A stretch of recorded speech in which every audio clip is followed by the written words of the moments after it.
அன்போடு வரவேற்கிறோம். தமிழுக்கு எண் 1 அழுத்தவும்.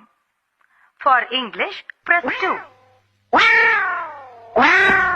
தெரிந்தவர் என்றால் எண் 1 அழுத்தவும். தெரியாதவர் என்றால் எண் 2 அழுத்தவும். கடன் வாங்க வந்தவர் என்றால் எண் 3 அழுத்தவும். கடன் கொடுக்க வந்தவர் என்றால் எண் 4 அழுத்தவும். பேசியே அறுப்பவர் என்றால் எண் 5 அழுத்தவும்.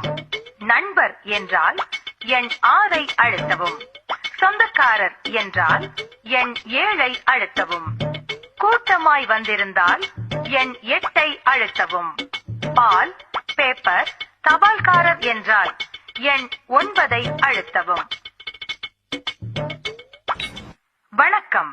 வீட்டின் முதலாளி சில வேலை காரணமாக கொஞ்சம் பிஸியாக இருப்பதால் நீங்கள் சிறிது நேரம் காத்திருக்கும்